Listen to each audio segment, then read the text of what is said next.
music here, don't you think?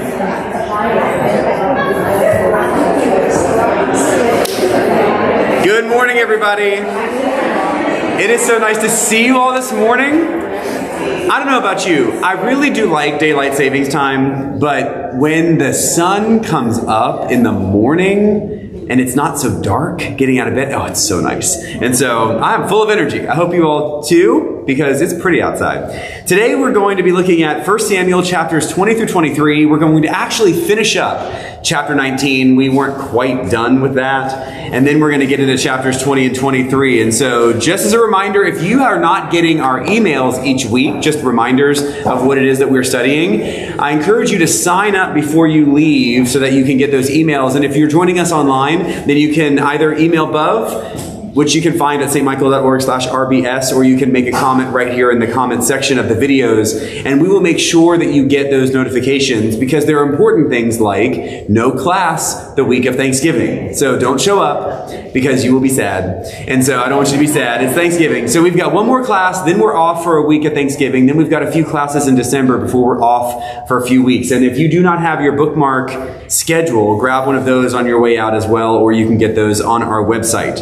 The reminder that I do like questions, so prepare yourselves to ask some good questions today. I did do a little research for one of our questions last week I did not know about, and so we'll do that in just 1 minute after we open with prayer. The Lord be with you. Let us pray. God, we come to you today with grateful hearts, and we ask that you help to empty us of all the things that weigh us down, our worries and our concerns, our fears and our anxieties. Help us to put those down for the next hour so we can make space inside of us for your Spirit to fill us up. May your Spirit give us the courage, the wisdom, the tenacity to leave this place changed so that we can help extend your kingdom here on earth. Be with our friends today who need your healing touch, those especially who are near death. May they feel your presence, be surrounded by your angels, and lifted up to grow closer and closer to you. All this we ask in Jesus' name. Amen. All right, friends. One quick reminder that we are getting into the holiday time, and one of the things that we do here at St. Michael is we try to meet some of the needs of our neighbors outside our walls. And so there are two programs that are getting kicked off this, in the last couple of weeks through the first week of December. One is I Believe in Angels, and the other is Heart of Giving. These are great ways for all of us to connect through ministries here at St. Michael to help our neighbors.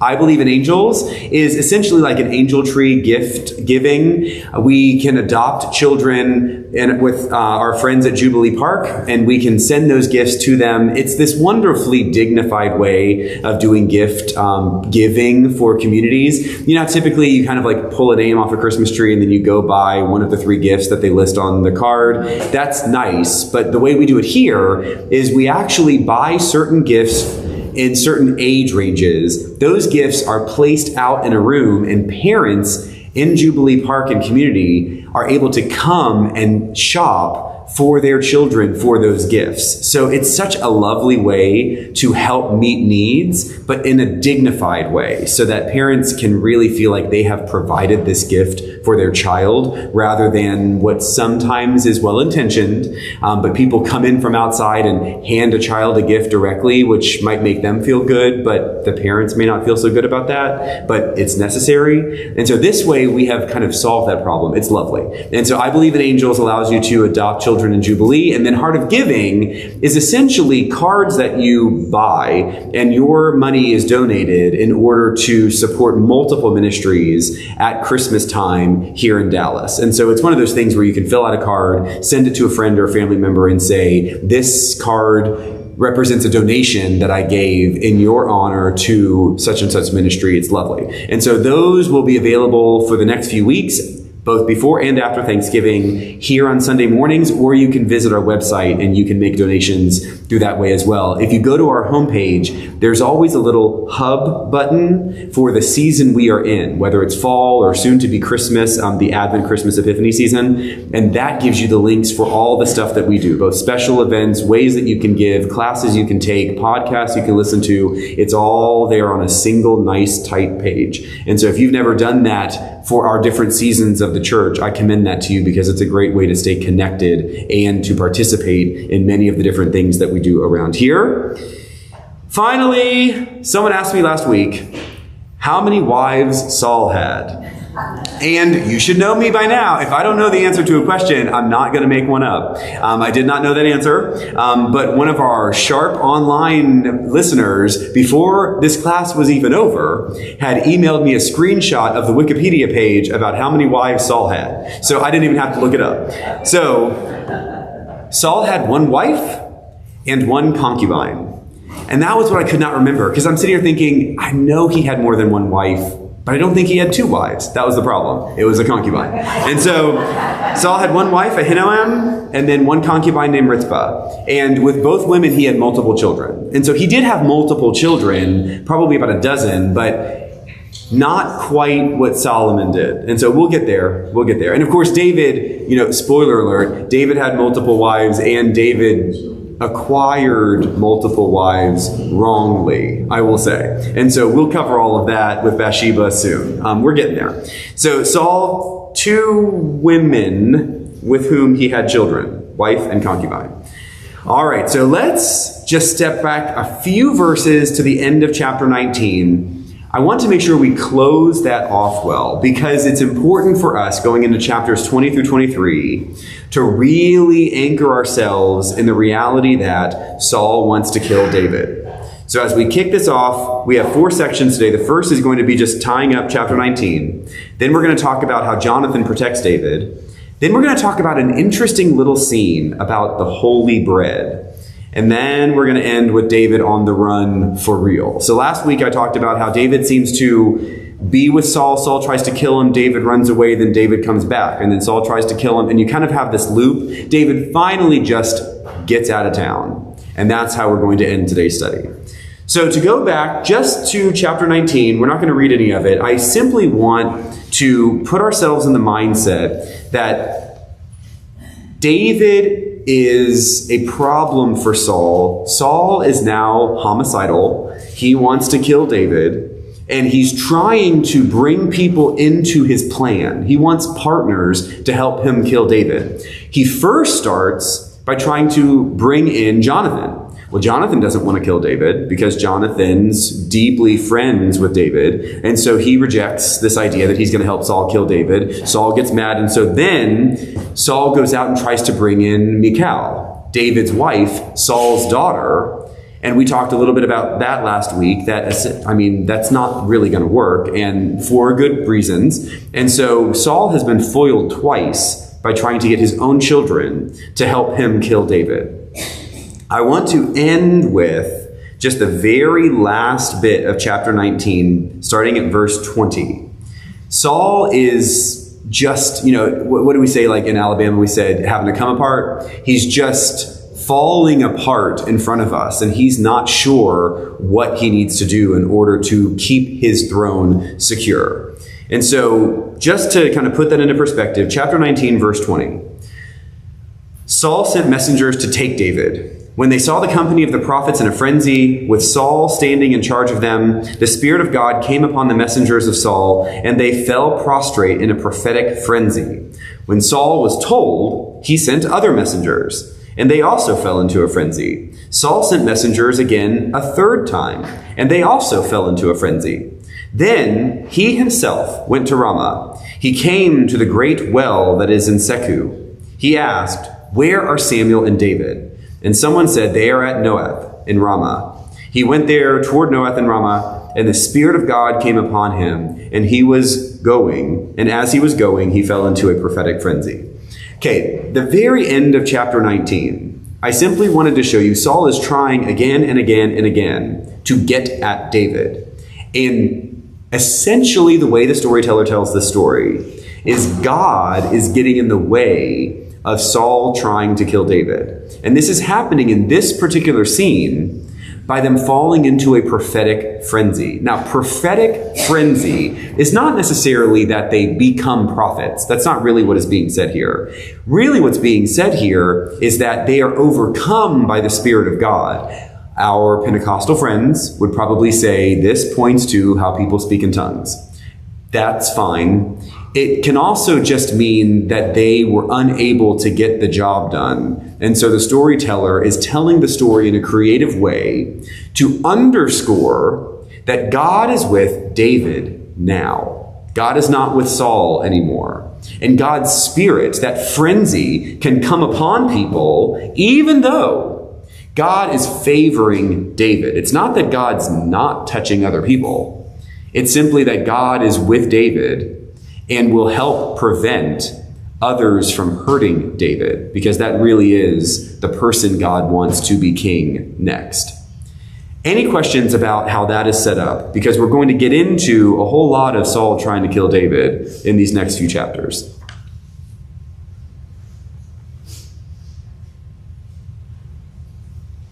All right, let's get into chapter 20. Chapter 20 begins with a conversation between Jonathan and David. David obviously knows Saul's trying to kill him, and so he asks Jonathan to help defend him. So we are now transitioning away from what seems like independent individual stories, just connected in sequence, to David actually beginning to be strategic. David has, I guess you might say the way the storyteller is telling the story, figured it out. And so he's trying now to be proactive in protecting himself from Saul. So he goes to Jonathan, who really is kind of Saul's right hand, sort of, that seems to devolve over time. But Jonathan is still extremely close to Saul. Jonathan is who Saul wants to be king next. The way that any king would work, you pass it on father to son. And so Jonathan is still right there in the court. David goes to Jonathan, his best friend, and says, listen, your dad's trying to kill me. I need your help. I need you to tell me when your dad is going to try and do something against me. And so Jonathan, who loves David, we get this love language reiterated very strongly once again, agrees to help David by letting him know whenever Saul is going to try and do something. That pledge that Jonathan makes to David is something that will help sustain David now over these next few stories. The two of them hatch a little plan. So Jonathan and David are there hatching a plan that David's going to hide outside of the court in a field so Saul can't kill him. This is all very strange. I mean, I try to kind of picture the physicality of this story, and it doesn't quite make much sense to me. But apparently, if David goes and hides in a field, that's good enough. So David leaves, goes and hides in a field. Jonathan shows up for a special dinner.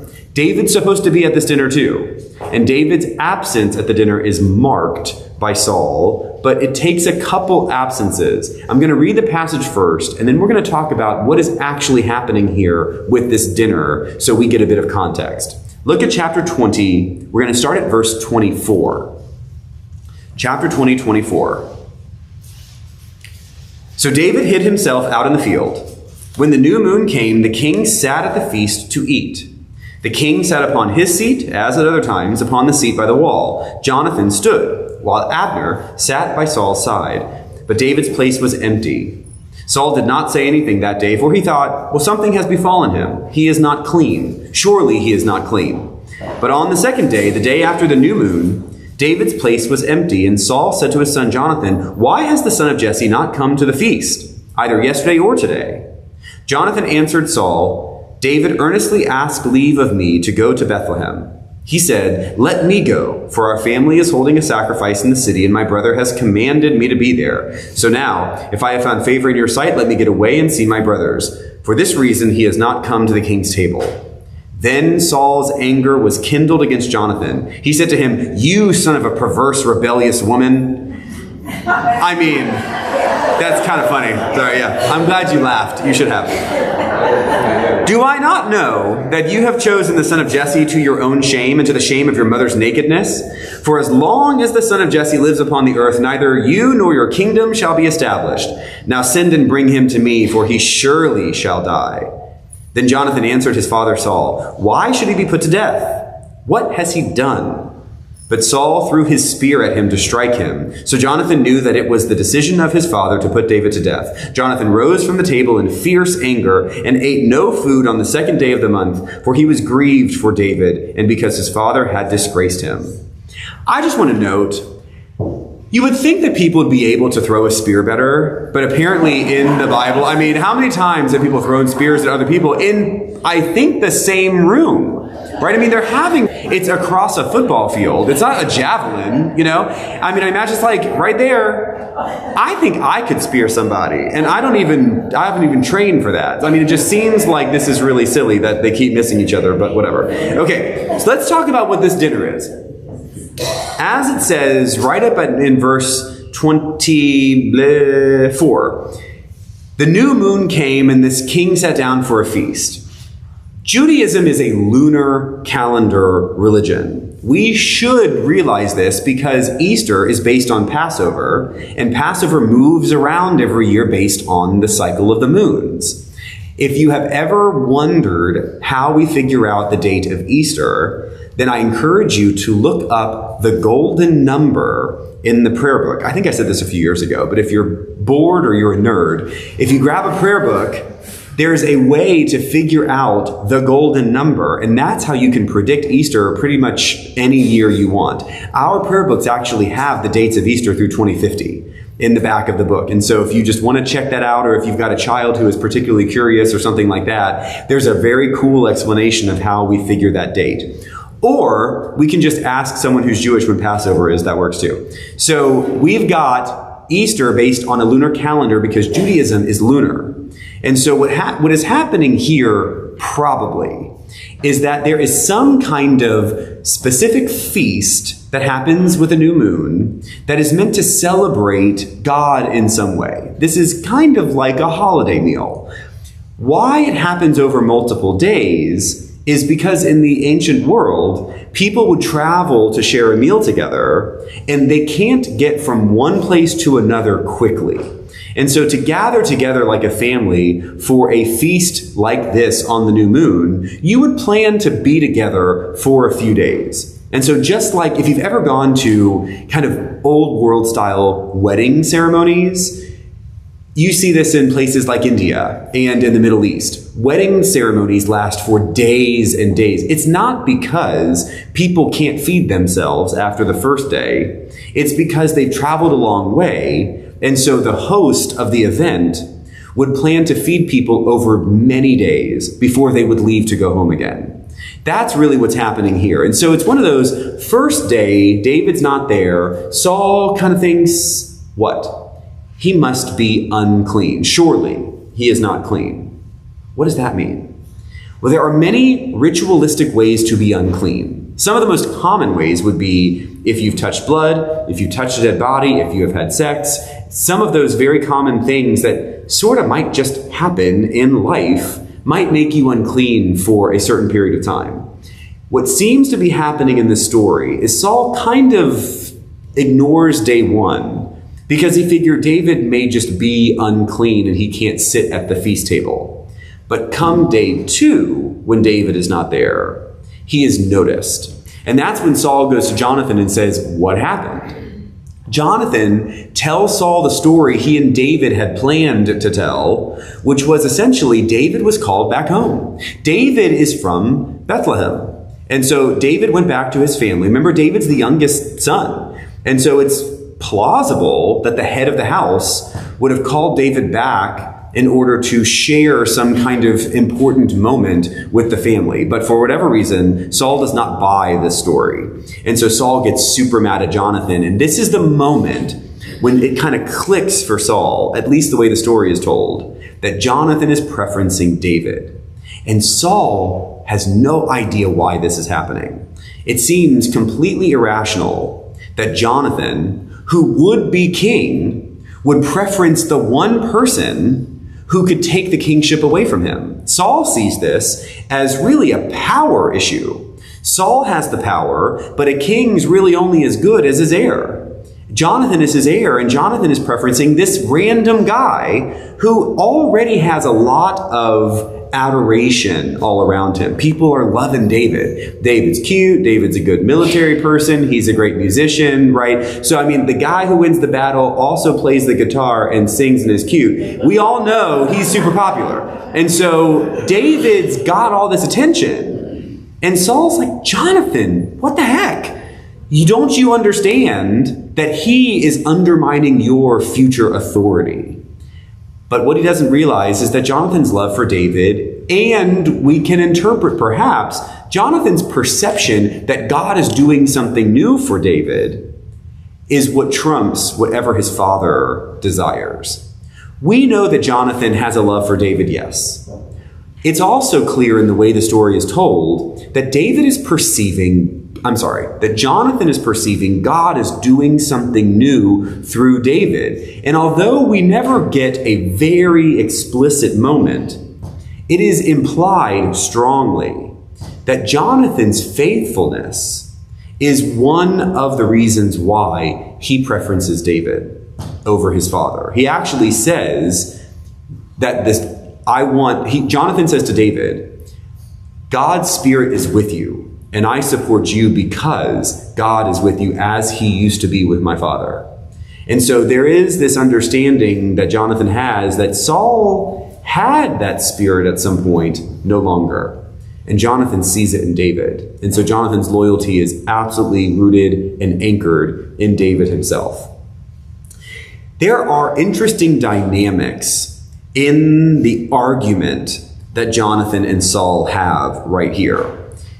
It really amounts to the way in which Saul understands power and authority. For us, it's important to note that Saul's misunderstanding of power and authority is a modern problem too. I mean, we just had election day yesterday. It is so easy for us, particularly in a system like America, to place power and authority and hopefulness in people.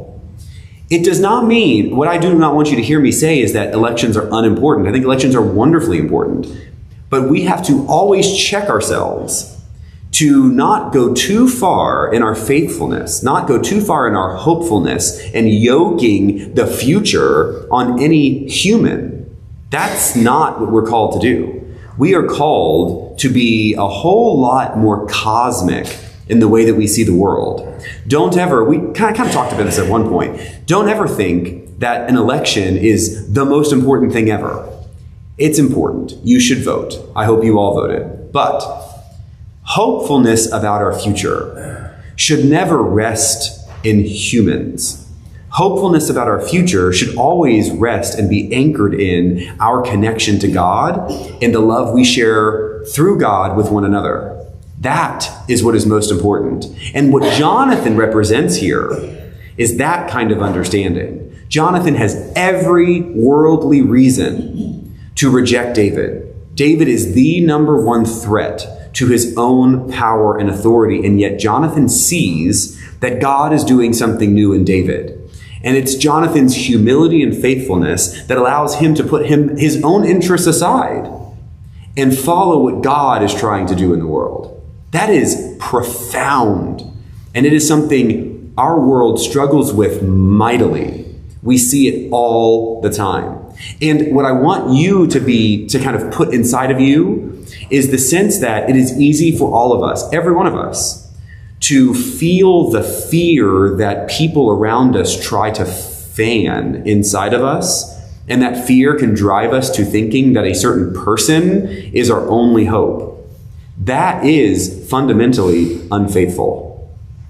We are challenged to be more like what Jonathan does in these scenes, where we can see God working, sometimes in unexpected ways, sometimes in ways that don't benefit us. Yeah, oftentimes in ways that don't benefit us. And it's still God at work. And so our choice then becomes, do we choose something that benefits us, or do we choose something that might be part of God's intention for the world? Jonathan's doing the right thing here. Oh, hello. All of a sudden, God must like what I just said. There you go. So, this story, although important from a study perspective, has some very, very real impacts on how we choose to live today. This is politics writ large.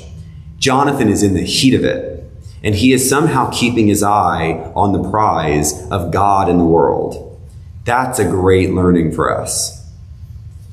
All right, thoughts or questions about that section? Yes, the lady in the hat. One thing that just clicked for me is a couple of weeks ago when we started speaking about Saul and him being the chosen one, going out looking for the donkeys. It was like it was clueless. And here again, with Jonathan supporting his father's arch nemesis, he seems again clueless. And I think sometimes we are short-sighted, we don't see our potential, and in not seeing our potential, we limit ourselves, and then we get stuck, and then we get in trouble. That's all. I love that observation. So, especially for the recording and for those of you online, the observation is that something just clicked, that Saul seemed clueless in some of our previous stories. And today it seems, I'll paraphrase, and you tell me if this sounds right, that Saul's cluelessness is essentially is what takes him down the wrong path. What is interesting about Saul, I mean, we can easily throw Saul off as a crazy person, an egomaniac, bloodthirsty, whatever. Don't be so quick, because in this story right now, Saul is probably the most human of all the characters. Saul is likely who we should wrestle with most. Because although we can read this story and say, David is so faithful doing the right thing, just like us, like that gives us a lot of credit. And we should probably not be so quick. Jonathan, most faithful. Jonathan, most generous and humble in following after God's plan. That is definitely not like most of us. Saul, who has power and security and authority, is seeing someone threaten that, even though God's at work in whatever is happening to threaten his power and security, and he starts to defend himself. That's where most of us live. And so we may feel uncomfortable about that. I hope you do. I do. I am constantly, like most of the rest of us, doing things in my own self-interest despite myself. We are made that way. That is part of our entire story. You've probably heard me say this before. I hate the phrase that God doesn't give you more than you can handle. I've preached this at funerals. It is the worst theology. Do not tell someone that, because that just betrays that we don't really understand the whole idea of Jesus. God, we absolutely get more than we can handle. Absolutely, we get more than we can handle. We are so imperfect. And if you want to go down the whole original sin path, we can do that, but I'm not quite right there. But I am definitely in the whole imperfection bit. We are so fundamentally imperfect that we need the gift of Christ in us to help us be better than we are when left to our own devices. That's the whole story. So we can theologize and Christologize Jesus all we want, which is fine.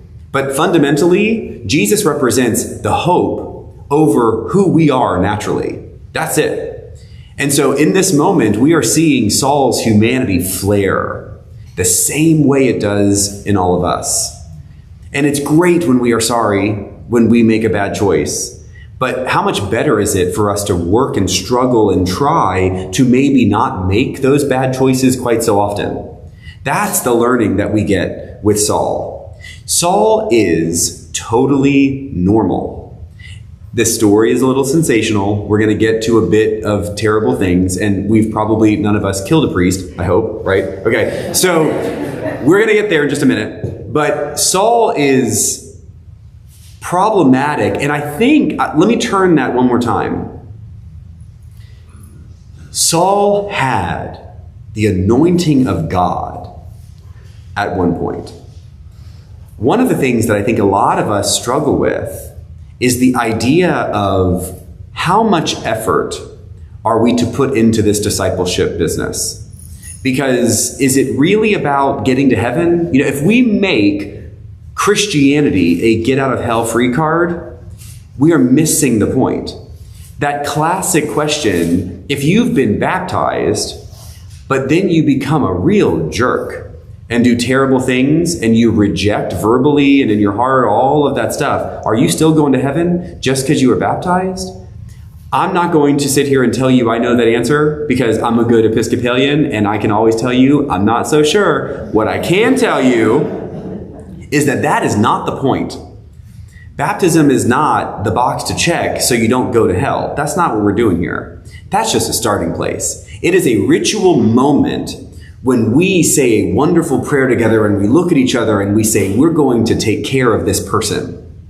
We, the community, we are responsible for one another. That's what happens in baptism. It's not magic. But instead, so many people think, well, I did that. Check. And I'm good. That is the problem of Saul. Saul really is the problem that most people have today with religion and discipleship in general. They kind of check the box, and God is present in that moment, yes. But you gotta choose God every day and make that choice again every day, and that's where Saul falls short. Saul had God in him. He was anointed, and yet Saul stopped choosing God every day. Saul instead started choosing himself. That's our problem, people.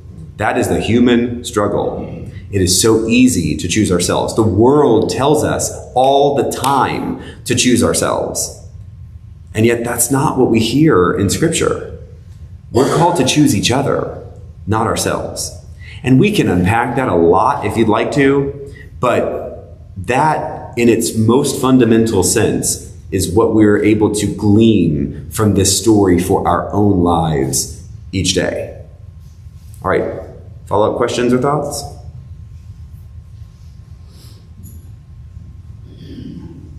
So, okay, nobody's saying anything. It's about having skin in the game. Having skin in the game. That's right. Well, it's having skin in the game, and it's also not being tied to the outcome.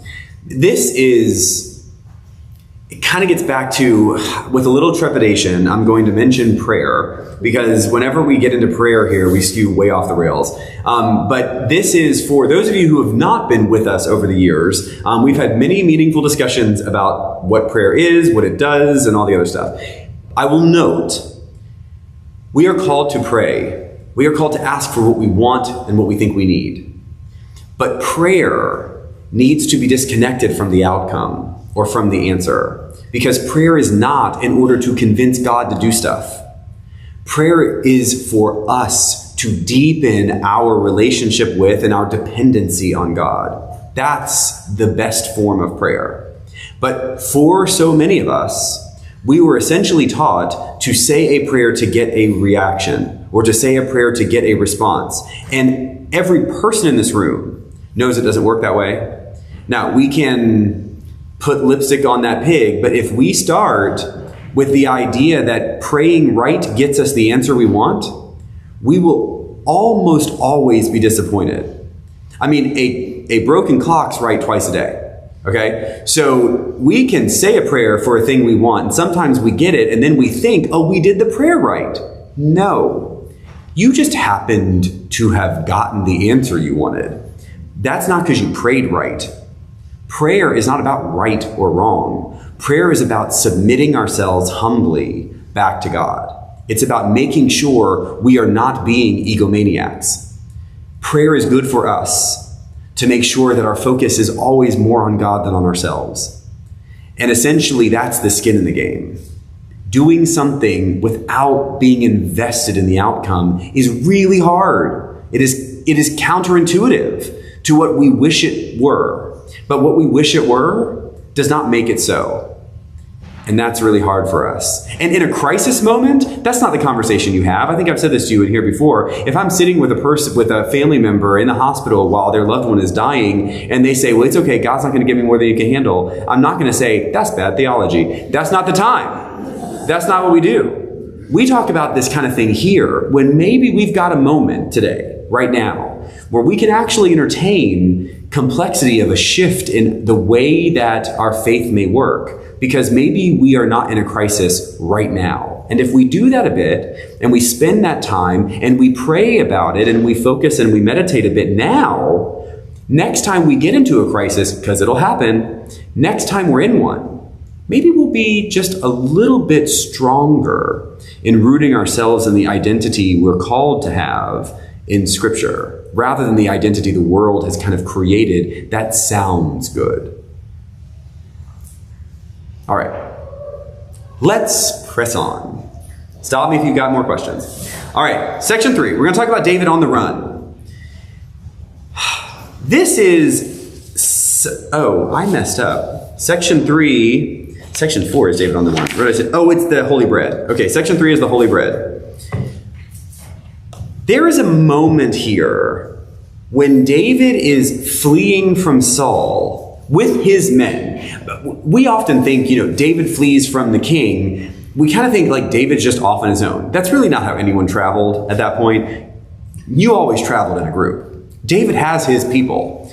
It's mostly military people because he's a good military commander. And so these are people loyal to David, not loyal to Saul. They flee with David to essentially try to protect him from Saul. So David is fleeing, but it happens quickly. And the implication of the story is they didn't have time to prepare for this. So they don't have stuff with them, like food. And so they've got to kind of make it work as they go. So there's a story here where David lands in the city of Nob, and he meets priests of Nob, and he asks for special bread.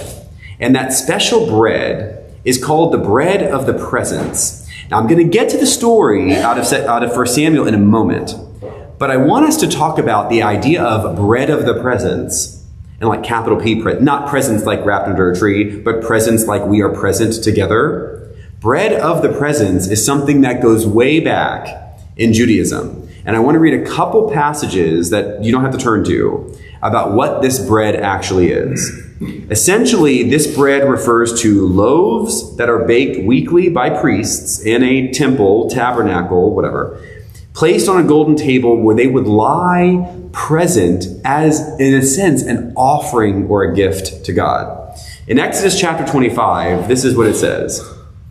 You shall make a table of acacia wood, 2 cubits long, 1 cubit wide, and 1.5 cubits high. You shall overlay it with pure gold, and make a molding of gold around it. You shall make it around a rim with a breadth and width and molding of gold, and blah, blah, blah. Skip down, and it says, and you shall set the bread of the presence on the table before me always. God is instructing the Israelites about how to worship rightly as Jewish people. And what God is saying is you're going to create a table covered in gold where you will put the bread for me. If we jump to Leviticus chapter 24, it actually describes that you should take choice flour and bake 12 loaves of it. 2/10 of an ephah shall be in each loaf. You shall place them in 2 rows, 6 in a row, on the table of pure gold. You shall put pure frankincense with each row to be a token offering for the bread, as an offering by fire to the Lord. Every Sabbath day, Aaron shall set them in order before the Lord regularly, as a commitment of the people of Israel, as a covenant with me forever. They shall be for Aaron and his descendants, who shall eat them in the holy place, for they are most holy portions for him from the offerings by fire to the Lord. So essentially what is happening in Exodus is you've got to bake some bread for God. Then as the priesthood evolves, in Leviticus we hear that God is instructing the priests to have this special bread for themselves. So essentially the people offer the bread to God. God then gives the bread to the priests to help sustain them in the temple. Does that all make sense? This is way back. This is Mount Sinai stuff with Moses. All right, this is Exodus, Leviticus stuff. Now, jump back into 1 Samuel chapter 21, verse 2. Chapter 21, verse 2.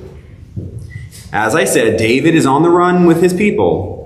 He comes to the city of Nob, and there he meets a priest named Ahimelech. And here we go, chapter 21, verse 2.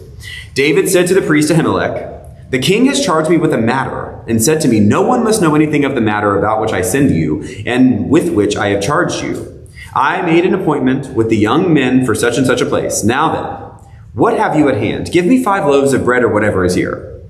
The priest answered David, I have no ordinary bread at hand, only holy bread, provided that the young men have kept themselves from women. David answered the priest, Indeed, women have been kept from us as always when I go on an expedition. The vessels of the young men are holy even when it is a common journey. How much more today would their vessels be holy? So the priest gave him the holy bread, for there was no bread there except for the bread of the presence, which is removed from before the Lord to be replaced by hot bread on the day it is taken. All right, we'll pause there. I know this is kind of weird, but hang in with me because I've got a point. Okay, so we started with Exodus and Leviticus. Now we're here in 1 Samuel. David's on the run. He goes to Nob. Now, what is Nob?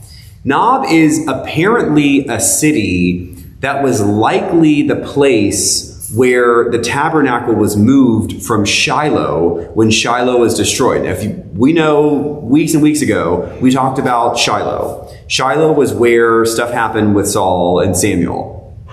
Shiloh is somehow not there anymore, and Nob has now become the place of the tabernacle. So this is really the holy place for the Jews. Remember that they don't have a unified capital yet. They do not have, they do not have a temple.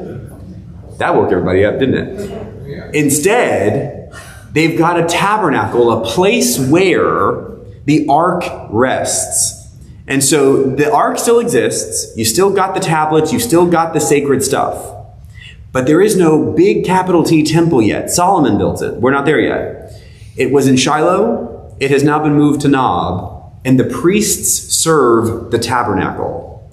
Judaism is important, but we've not yet gotten to the point where Judaism is as important as it will be after the exile. It is building in its importance. And so Nob is important, but it's not quite the same way that the temple in Jerusalem is important later. But still, the priests are there. They are baking the bread and offering it to God. But there is this indication here that the priests would eat that bread each day. So if you can imagine, there's kind of a little cycle here where the bread would be baked and placed, and then the priest would eat the bread. It is unclear whether that's daily or weekly. It potentially could be every Sabbath. It's not quite certain. It could be either way. Regardless, David shows up with his men who support him. The priest is not supposed to give this bread away. That's the whole point. The priest is meant to protect this bread. It is for God, and God has only granted the priests to be able to eat this bread, no one else. And yet David is in need, and his men are in need. And this priest, after saying, is everyone clean? Which essentially means they haven't had sex, they haven't dealt with a dead body, that sort of stuff. David says, yes, we're all clean. Then the priest gives David the bread. Now, it may not be a big deal to us, but this was a very interesting note in sort of the history of the Old Testament. This is important, and it was also important to Jesus. Listen to this passage from Mark chapter 2. Mark chapter 2, verse 23. One Sabbath, Jesus was going through the grain fields, and as he and his disciples made their way, his disciples began to pluck heads of grain. The Pharisees said to him, Look, why are they doing what is not lawful on the Sabbath? Jesus said to them, Have you never read what David did when he and his companions were hungry and in need of food? He entered the house of God when Abiathar was high priest and ate the bread of the presence, which is not lawful for any but the priest to eat, and he gave some to his companions. Then Jesus said, The Sabbath was made for humankind, not the humankind for Sabbath. So the Son of Man is Lord even of the Sabbath. So what happens in this moment with David has a big theological ripple. Jesus calls this idea with his disciples when challenged about doing stuff on the Sabbath, because the message of Christ was essentially, you've put too many rules around this. God is for us. We have not been made to just follow all of these rules. Now, rules are fine. It's not that rules are unhelpful, but when there is need, you can absolutely do things like heal on the Sabbath or feed on the Sabbath, you name it. All other things being equal, it's fine. It's kind of like what I say to my children. When we go to church on Sunday, we dress nicely. Is that because God wants us to wear nice clothes? Absolutely not. And anytime it ever comes up, I say, remember, if you ever want to go to church, you ever need to be in God's presence at any time ever in your life, you wear whatever you have on and you go however you are. It never matters. But if it's just a normal Sunday and there is no crisis and you have the time to put on some nice clothes, put on some nice clothes, because it just gets your mind right for what it is you're about to do. We can get too strict about wearing a particular thing in church, or if we can't wear that particular thing, or we don't look good enough, we don't come that day. I can't tell you how many times people tell me, well, I wasn't feeling good enough. And I'm thinking, wait, when you're not feeling good enough, that's exactly when you come to church. It's when you're feeling great, everything's going well, and life's like full of roses. That may be the time when you don't go to church, I guess, although you should always go to church. But it's when life's a mess and you've only got one shoe and your earring fell off and whatever. I mean, there was this wonderful man who came, it was a couple years ago, and he came, and when I tell you, his face looked a mess. I actually went up to him and said, "Are you okay?" He had had a bad chemical peel. I mean, when I tell you he looked like a pepperoni pizza, I mean, it was almost like disconcerting to talk to him. He had put on a suit and he came to church. Because you go to church. And how many of us, if that sort of thing happened, would say, I am definitely not going to church today? That's not the right way to be. You go when life is messy. And Jesus is saying through this particular story in 1 Samuel that we should not let our good rules that help us much of the time keep us from God. Then the rules are not helpful. And so that's something for us to keep in mind, because we all like rules and we like consistency and predictability. But when they get in the way of what is actually most important, that's a problem.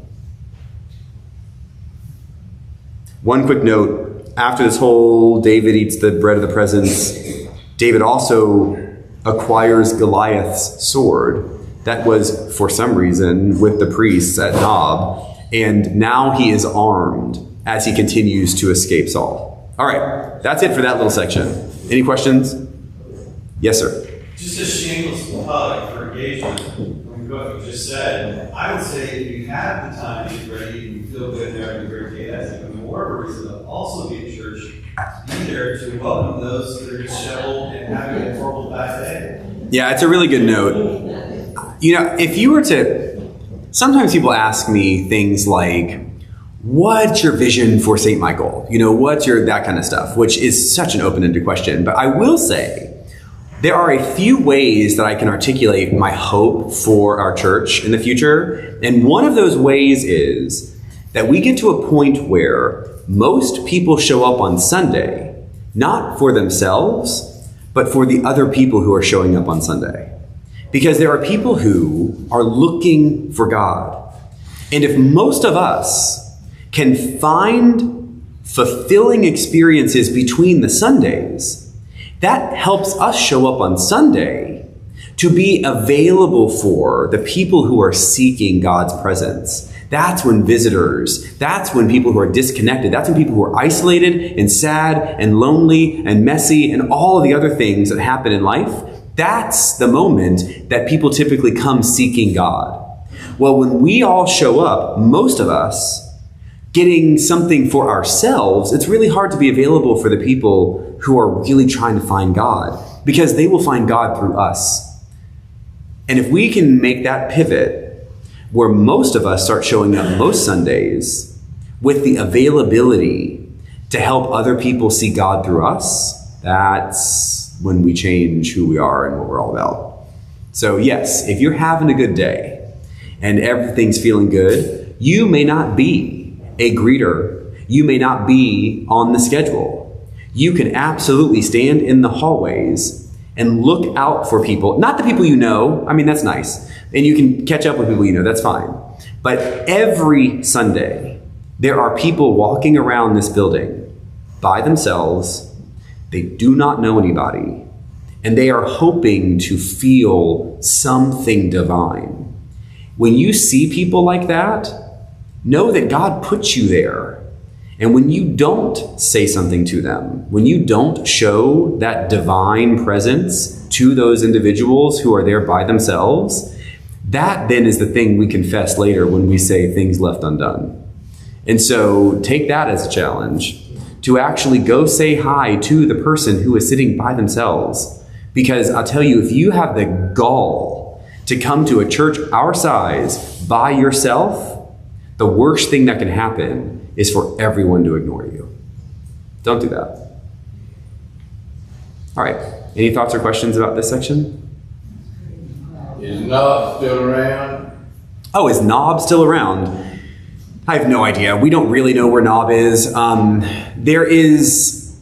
There's a little bit of a suspicion that Nob was northeast of Jerusalem, and people think that they found archaeological evidence of it kind of being on the slope in the valley of one of the hills northeast of Jerusalem. It does not exist as a functioning city today, but it kind of makes sense based on some other stories from Scripture. We're going to get more Nob story coming up.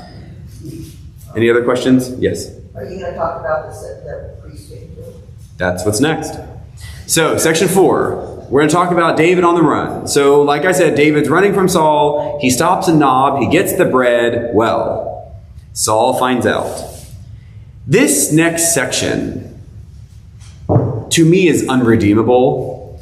And so, there you go. We're just going to talk about it. And I've got not much to say to you except it's terrible. So David's on the run. Saul wants to kill him. David gets the help from the priests at Nob. When Saul learns that David has gotten assistance from Ahimelech, who is the priest at Nob, he orders his servants to kill the priests. His servants do not. But Saul has a right-hand man, his chief herdsman. His name is Dog, and he is described as Dog the Edomite. What is an Edomite? Anyone remember? Edom and the Edomites descend from Esau. So this is one of those groups of people that are essentially not the Israelites that God chose. They kind of are, because we get the first promise to Abraham for all of Israel. And Abraham has 2 sons. And one of his sons goes all the way down to Jacob, and Jacob then inherits that promise. Well, Jacob's twin brother Esau is also Isaac's son, Abraham's grandson, but Esau kind of does wrong stuff. And there are multiple moments we can point to. One of the big moments is that Esau marries women who are not part of the clan. Remember, Jacob is sent back to the homeland to find a wife. That's when he marries Leah, Rachel, and all that sort of stuff. And then Jacob comes back to see Esau. Esau has stayed where he was born his entire life, but he married local women. The way the story is told, that's not okay. And so Esau's descendants are essentially kind of cursed in a sense. The way the story is told, you've got Esau's line that stays over here. Jacob's line goes to Egypt and then comes out of Egypt. And then the group that conquers the promised land does so righteously over and against who are essentially Esau's descendants. And they are multiple branches, but the Edomites are one of them. So it is interesting that Saul, the first king of Israel, has a right-hand man who is an Edomite. So what is not clear in the story, but what a sharp eye will note, is that somehow Saul has figured out that the Israelites, the actual descendants of Jacob, are not following his lead anymore. And we see that with the servants who refuse to kill the priests. But the Edomite will kill the priest. And that is not an accident that the story is told this way. Let's look at the actual passage. Oh my goodness. Hold on. For whatever reason, I did not copy the passage into this page, but it's terrible and horrible, and we need to read it. Okay. Look at let's look at verse 11. Chapter 22, verse 11. So remember that Saul finds out that David has gone and gotten help, including a sword. And Saul says, or look at verse 11. The king sent for the priest Ahimelech, son of Ahitub, and for all his father's house, the priests who were at Nob, and all of them came to the king. Saul said, "Listen now, son of Ahitub." He answered, "Here I am, my lord." Saul said to him, "Why have you conspired against me, you and the son of Jesse, by giving him bread and a sword, and by inquiring of God for him, so that he has risen against me to lie in wait, as he is doing today?" Then Ahimelech answered the king, "Who among all your servants is so faithful as David?" Did you catch that? The priest is saying to the king, David's a good guy. He is the king's son-in-law, and is quick to do your bidding, and is honored in your house. Is today the first time that I have inquired of God for him? By no means. Do not let the king impute anything to his servant, or to any member of my father's house, for your servant has known nothing of all this, much or little. What Ahimelech is saying here is David's a good guy, and he's done nothing wrong. And if he has done something wrong, I certainly didn't know about it. So you can't blame me for what I didn't know. But let's keep going. Verse 16. The king said, "You shall surely die, Ahimelech, you and all your father's house." The king said to the guard who stood around him, "Turn and kill the priests of the Lord, because their hand also is with David. They knew that he fled and did not disclose it to me." But the servants of the king would not raise their hand to attack the priests of the Lord. Then the king said to Doeg, "You, Doeg, turn and attack the priests." Doeg the Edomite turned and attacked the priests. On that day he killed 85 who wore the linen ephod. Nob, the city of the priests, he put to the sword. Men and women, children and infants, oxen and donkeys and sheep, he put to the sword. But one of the sons of Ahimelech, son of Ahitub, named Abiathar, escaped and fled after David. Abiathar told David that Saul had killed the priests of the Lord. David said to Abiathar, "I knew on that day when Doeg the Edomite was there that he would surely tell Saul, 'I am responsible for the lives of all your father's house. Stay with me, and do not be afraid, for the one who seeks my life seeks your life. You will be safe with me.'" This is just a terrible story. Saul has just lost his mind. And so here he is doing a thing that even his own people, his own servants, know is wrong. And so the only people he can get to do his will, to actually do this evil thing, are the ones who really are not the Israelites. They are the Edomites. I don't want you to miss that note. We are nearing the end of Saul's reign. David has come up. We know David is important. We know David is essentially forming his own identity. We will be done with Saul very soon. And Saul's demise is very, very complete. And although Saul has done some bad things, we are now getting to the point where Saul's bad things are tragic, including the destruction of Nob. I mean, I hope you caught killing all the priests. Every person, every animal, just laid waste to the entire city. This is the city of the tabernacle.